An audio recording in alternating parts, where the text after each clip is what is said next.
My name's Emil. I'm a digital strategist and I answer marketing questions. And today's question is about Google Ads. Somebody increased their budget and they dropped in conversions. This is a common question, and I have seen it many, many times. Here's a specific question from Reddit, and this is from Zen Tucson. I increased my daily budget, but conversions have dropped. How is it possible? And I think what the main question that we're getting at is you want to know what mechanisms are at play, and it makes sense that you don't get as more conversions in the beginning, but why would your conversions drop? I think is the more in question. Like, why would it hurt me to increase my budget? Why doesn't it just at least eat my budget away but keep the same amount of conversions? And I think this comes down to the signal process. Signals are how Google aggregates data from two parties. One party is us, the marketers, and the other party is who we want to go after, our potential customers. Signals are information that Google can process. For instance, from our side, our quality of our landing page, the keywords we're using to target, the product descriptions, the creative, the historical data on conversions, the set of conversions that we chose to prioritize. These are the signals we are sending to Google to tell them what we like and what we don't like. The second party is the consumer, and the consumer has their own signals. When they prefer to buy things, how often they buy, what affinity or in market segment they fit into, what device they prefer to buy on, and where they're buying these location-wise, and then do they like offers? Do they not like offers? How many points of contact do they need before they purchase? There's a tremendous amount of data that we don't get access to. It belongs in this black box, but Google does have this little bit of information, and if you read this, it basically just says, hey, look, we can get a holistic view of your customer base across multiple platforms and devices. We can hold on to this data for up to 26 months. There's a lot of stuff that we get, and then we're happy to share with you. But this is the stuff that are happy to share with us. They're tracking so much that they don't share that builds their aggregate understanding of your potential client base. Where I think the biggest confusion comes in is when people use a term flippantly, like Google uses AI. No, it doesn't. Google uses something we all agree to call AI, but it's not really artificial intelligence. It's not a form of intelligence.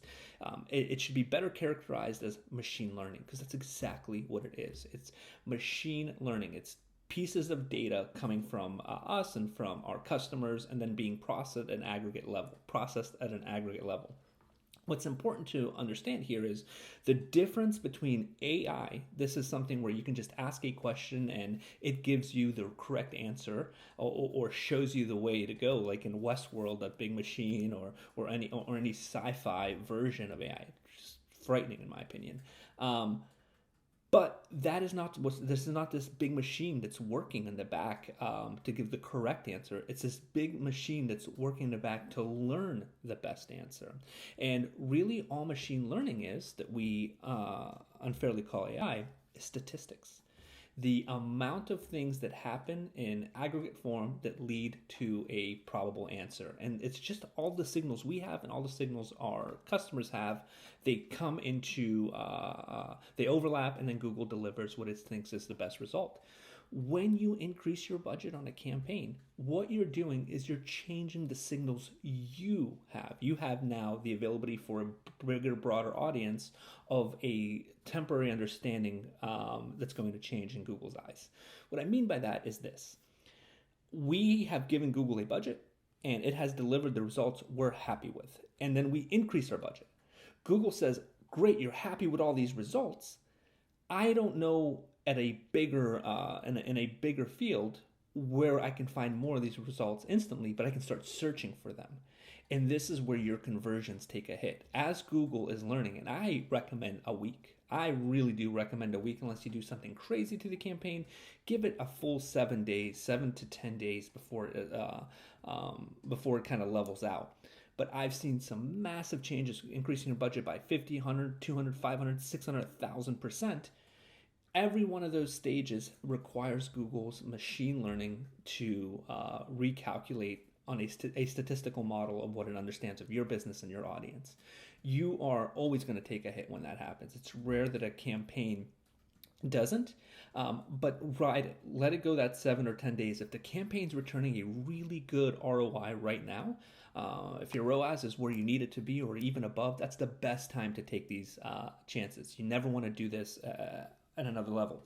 There is a book I recommend to everybody. It's called Join or Die: Digital Advertising in the Age of Automation. And this book by Patrick Gilbert is a really, this guy has seen millions of dollars spent and really believes in the machine learning component, the AI of Google Ads, and has a lot to offer of insight and how to and the frameworks to use to understand how digital marketing is being driven by these complicated statistical models.